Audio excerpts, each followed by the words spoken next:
Bienvenue sur All Time, l'émission qui classe de façon subjective et assumée les meilleurs joueurs de l'histoire du football.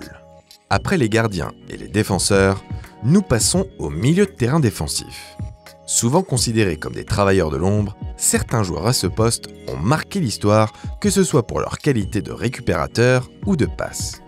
C'est un poste très spécifique, mais pourtant, plusieurs profils différents peuvent réussir à être de bons milieux défensifs. Le milieu défensif doit être aujourd'hui capable de récupérer les ballons, jouant sur un physique à toute épreuve. Il doit aussi pouvoir orienter suffisamment le jeu pour aider ses attaquants et ses milieux offensifs. Ses passes doivent casser les lignes adverses et le rendre redoutable. Partout sur le terrain, souvent précis et parfois rugueux, le milieu défensif est le véritable cœur de l'équipe. Celui qui vous donne l'avantage dans la bataille du milieu ou celui qui vous fait reculer sur le terrain quand il n'est pas en forme. Si aujourd'hui, N'Golo Kanté ou Marco Verratti sont vos références à ce poste, d'autres se sont inscrits dans la légende du ballon rond avant eux. Vous êtes prêts? Let's go!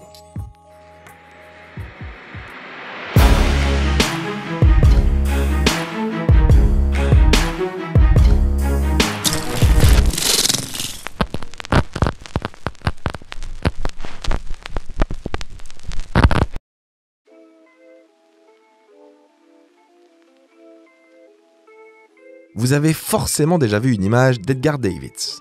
Un joueur qui joue avec des lunettes, c'est unique. Edgar en joue et s'en sert pour être ultra stylé et en plus de ça, c'est un bon joueur. Le néerlandais est un tenace sur le terrain.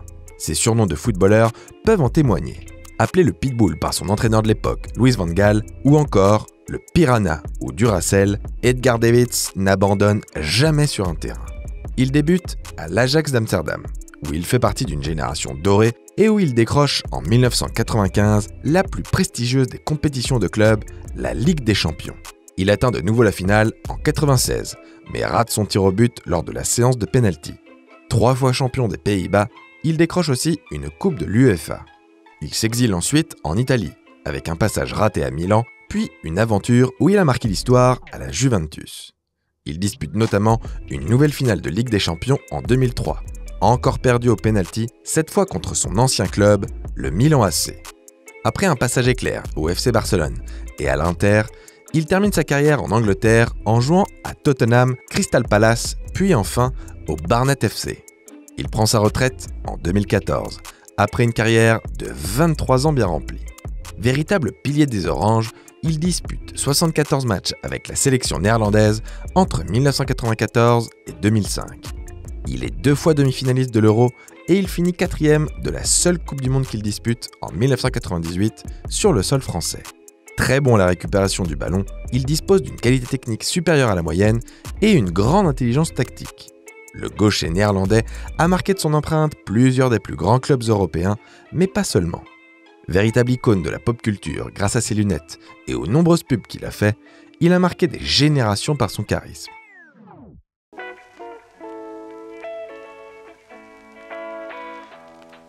On continue avec un joueur qui aura marqué toute une génération en étant le premier Français à soulever la Coupe du Monde.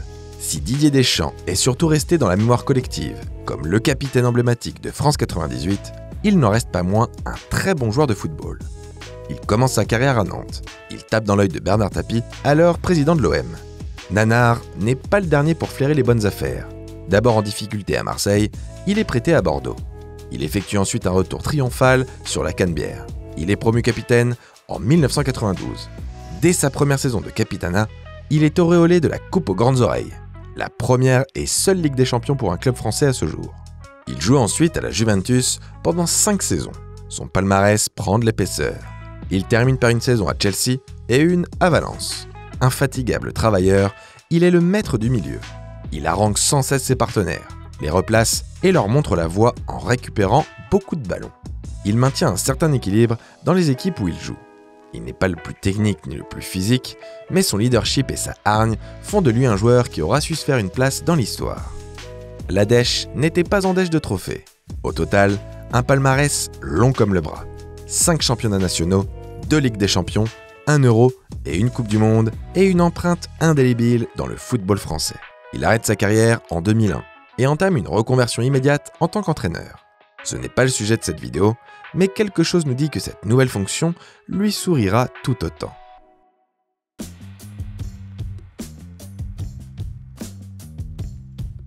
Dunga est l'un des 5 capitaines brésiliens à avoir eu l'honneur de brandir le trophée de la Coupe du Monde en premier.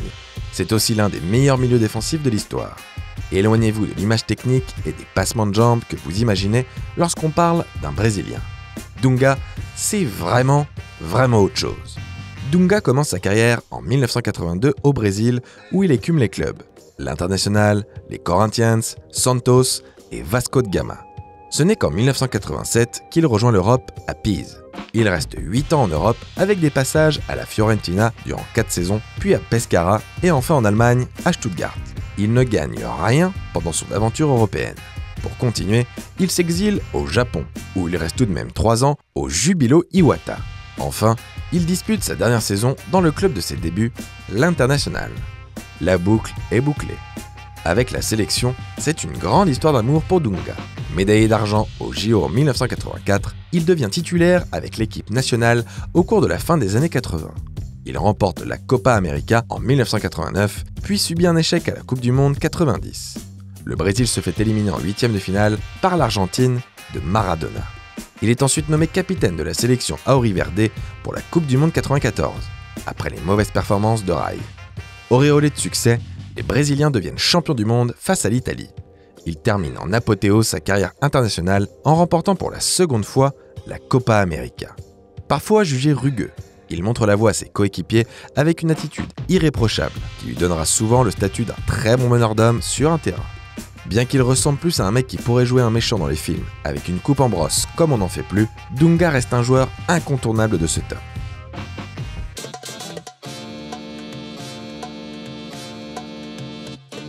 Brésil ou pas, on bat les couilles. Brésil ou pas, Ronaldinho, machin chouette, rien à foutre. Avant d'être connu pour cette phrase, Claude Makélélé est avant tout un grand milieu de terrain défensif. Physiquement irréprochable, propre techniquement et doté d'un palmarès qui ferait envie à n'importe quel footballeur. Il devient professionnel à Brest, mais comme Didier Deschamps, Claude Makélélé se révèle chez les Canaries où il s'est imposé comme l'une des étoiles montantes à son poste. Il reste 5 saisons dans le club nantais avant de signer pour l'Olympique de Marseille. Face à une forte exposition médiatique, il réalise une saison moyenne et choisit l'exil au Celta Vigo. Il enchaîne les belles prestations avec le club galicien et on se dit rapidement qu'il pourrait signer dans un plus gros club. C'est le cas en 2000, où il s'engage avec le Real Madrid. Il gagne la Ligue des Champions en 2002 avec le club de la capitale. Il est le pilier d'un milieu de terrain composé de Zidane, Beckham, Solari ou Figo. Ne se sentant cependant pas respecté à sa juste valeur, il décide de partir à Chelsea en 2003 où il s'imposera une fois de plus au milieu de terrain. Après 3 dernières saisons au PSG où il sera capitaine de 2008 à 2011, il prend une retraite bien méritée à 38 ans. Une Ligue des Champions, 5 championnats nationaux et vainqueur de 4 coupes nationales, Claude Makélélé possède un palmarès éloquent. Toutefois, il y a une grosse ombre au tableau, sa carrière avec les Bleus. Il n'a pas remporté de Coupe du Monde, bien qu'il ait disputé la finale en 2006 ou d'Euro. Il a d'abord eu beaucoup de peine à trouver une place dans la sélection composée d'une génération dorée. Au final, aucun but marqué en équipe de France et un Euro 2008 totalement raté pour finir sa carrière en bleu. Pour ceux qui ne suivaient pas le football à cette époque, Makélélé est en quelque sorte le N'Golo Kanté de l'époque dans sa manière de jouer. Comme beaucoup de joueurs dans ce classement, il comptait sur un tempérament de battant pour être le maître au milieu de terrain.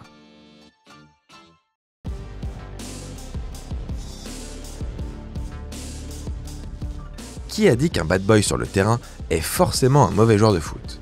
Pas nous. Roy Keane est irlandais. Il débute dans son pays natal avant de traverser la mer d'Irlande et de faire ses classes en Premiership à Nottingham Forest.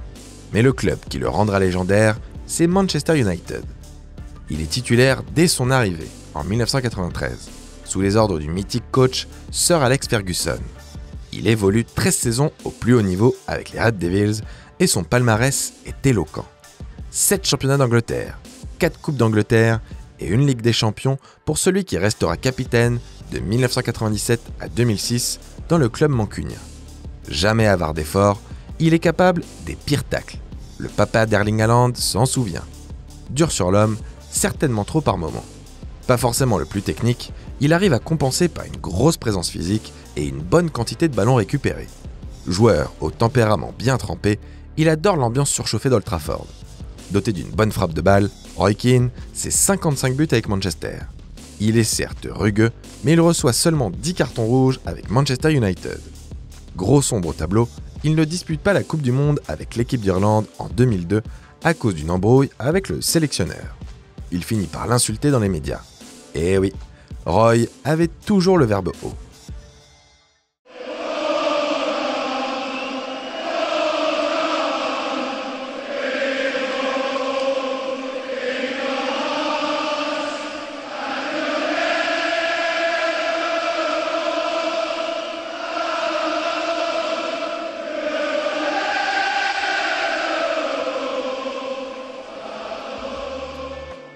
Ces paroles, Steven Gerrard les a entendues de nombreuses fois pendant sa carrière lorsqu'il faisait les beaux jours de Liverpool à Anfield. Steven Gerrard, c'est l'homme d'un seul club, d'une seule ville. Il joue pour les Reds de 9 ans à ses 35 ans. Dans le club de la Marseille, il a tout vécu, comme ce 29 novembre 1998 où il dispute son premier match avec l'équipe première contre Blackburn, sous la houlette de Gérard Houllier. Le manager français voyait déjà dans le gamin de la banlieue de Liverpool un talent énorme. Et il ne s'était pas trompé. Rapide, technique et physique, Gerrard avait tous les éléments pour devenir un milieu de terrain moderne capable de tacles salvateurs, de passes lumineuses, d'accélération qui casse des lignes et même de tenter sa chance en frappant au but. Il a marqué 191 buts pour 735 apparitions en club. Pas mal du tout pour un milieu à vocation défensive. En 2003, il devient capitaine de l'équipe et le meilleur reste à venir. Il emmène les Reds jusqu'au sommet du football européen dans un match qui est entré dans la légende, lors du miracle d'Istanbul que vous pouvez retrouver dans un de nos flashbacks. 2 ans plus tard, le Milan AC se venge de Steven Gerrard et des siens en remportant la finale 2-1. L'Anglais remporte également la Coupe de l'UEFA 2001. Steve G a un gros regret dans son immense carrière, ne jamais avoir remporté le championnat avec les Reds. Une glissade contre Chelsea le prive de ce titre en avril 2014. Il fera tout de même une pige d'1 an au Los Angeles Galaxy. Il ne voit pas son étoile sur le Walk of Fame, il plie bagages et arrête le foot. Avec ses sélections nationales, il dispute 114 matchs et marque 21 buts. Il participe à de nombreuses compétitions internationales, mais n'obtient pas les résultats escomptés. Il ne fait pas mieux que quart de finale à l'Euro et à la Coupe du Monde. Gerrard, c'est une vision romantique du football et une fidélité à toute épreuve à son club de toujours. Un joueur dont la classe et le talent font de lui un membre à part entière de ce classement.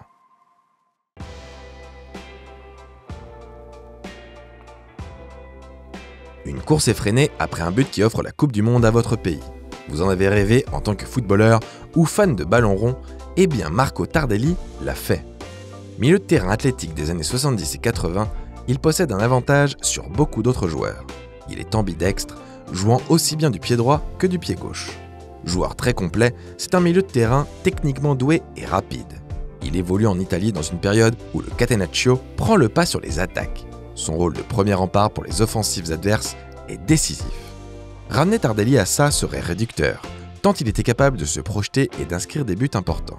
Marco a débuté à Pise, puis à Côme, mais le club qui a marqué sa carrière reste la Juventus Turin, où il a joué pendant 10 saisons. La vieille dame remporte beaucoup de trophées à cette époque-là. 5 championnats entre 1975 et 1985, intervalle pendant lequel Marco faisait les beaux jours des Bianconeri, mais surtout la Coupe du Monde des clubs champions en 85, aux côtés de notre platoche national contre Liverpool dans un match frappé par le drame du Heysel. Il quitte la Juventus pour l'Inter, où il passe 2 saisons avant de tirer sa révérence en 88, après une saison en Suisse dans le club de San Gallo. Avec la Squadra Azzurra, il compte 81 matchs pour 6 buts. Le plus important étant celui inscrit en finale de Coupe du Monde contre la Mannschaft en 82, qui donnera lieu à la célébrissime célébration depuis baptisée le cri Tardelli. Un cri dans la nuit pour un joueur emblématique.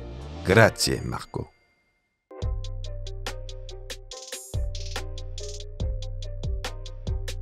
Si on parle de pieuvre, tous les fans de foot associeront ce surnom à l'immense joueur qu'était Patrick Vieira. Ses grands compas, sa présence physique et son agilité balle au pied font de lui un membre du podium de ce classement. Comme ses camarades dans ce classement, Pat avait également un tempérament bien trempé et était du genre à mouiller le maillot au sens propre comme au figuré. Il a pris la plus grosse amende infligée dans le championnat anglais pour 4 cartons rouges en une saison. Il a aussi eu une embrouille dans le tunnel d'Old Trafford avec un autre membre de ce classement. Indice, il est irlandais et lui aussi dur sur l'homme. Vous aurez bien sûr reconnu Roy Keane. Vieira commence sa carrière en 93 à Cannes, qui a également vu l'avènement de Zinedine Zidane. Il ne reste que 3 ans en France avant de partir pour le Milan AC, où barré par une grosse concurrence, il dispute 5 matchs seulement, mais devient tout de même champion d'Italie. Il rejoint Arsenal et c'est un véritable tournant. Arsène Wenger arrive dans la foulée et voit un grand potentiel chez le Français. Il place Vieira en sentinelle, ce qui équilibre l'équipe des Gunners.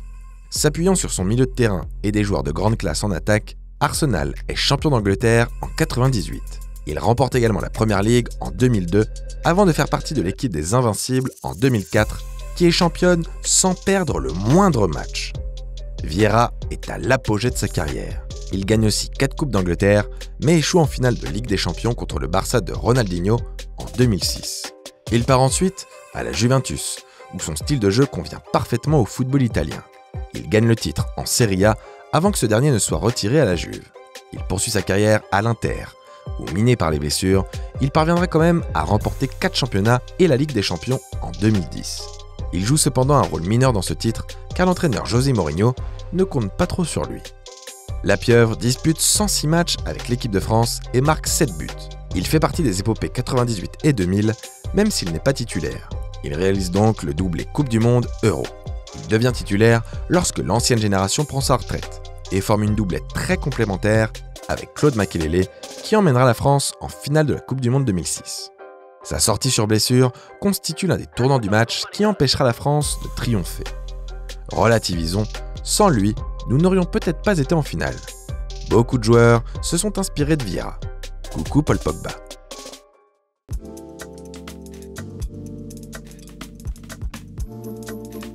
Alors qu'on a vu de nombreux besogneux au tempérament bien trempé et au jeu rugueux, place maintenant à un esthète du ballon rond, Andreas Pirlo. Footballeur unique, ressemblant plus à Michel-Ange sur un terrain qu'à tous les autres joueurs cités auparavant, ce passeur de génie a marqué l'histoire par ses qualités techniques. Donnant l'impression de ne jamais forcer, son pied droit était d'une précision redoutable. Doté d'une bonne couverture de terrain à ses débuts, Andrea s'est transformé et est devenu un regista dans la plus pure tradition italienne. Il est, qui plus est, un excellent tireur de coups francs. Il se révèle à Brescia, avant d'aller à l'Inter, où il ne se fait pas une place immédiatement. Prêté à la Regina et à Brescia, il signe en 2001 au Milan AC. Il devient rapidement titulaire sous l'égide de son mentor, Carlo Ancelotti. Il reste jusqu'en 2011 dans le club lombard. 2 Ligues des Champions, 2 championnats et une coupe, il s'impose comme l'un des meilleurs joueurs du monde. En 2011, il signe à la Juventus Turin. Il gagne 4 championnats d'affilée et une Coupe d'Italie en 2015.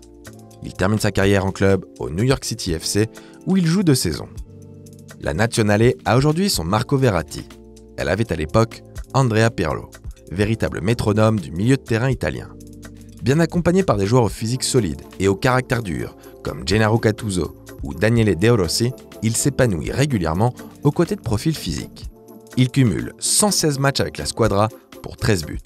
Vainqueur de la Coupe du Monde en 2006, dans un match qu'aucun supporter français n'a oublié, il perd en finale de l'Euro 2012 contre l'Espagne, après avoir notamment humilié Joe Hart en quart de finale d'une subtile panenka. Pirlo construit le jeu dans une position de 6. Surnommé l'architecte ou le métronome, sa vision de jeu est hors norme. Elle lui permet de réaliser des passes auxquelles la plupart des joueurs n'auraient même pas pensé. C'est un des plus beaux palmarès de sa génération, avec l'impression de ne jamais se fatiguer. C'est la classe à l'état pur. L'éloge de la sobriété et d'une élégante manière de jouer dont beaucoup de joueurs actuels se sont inspirés.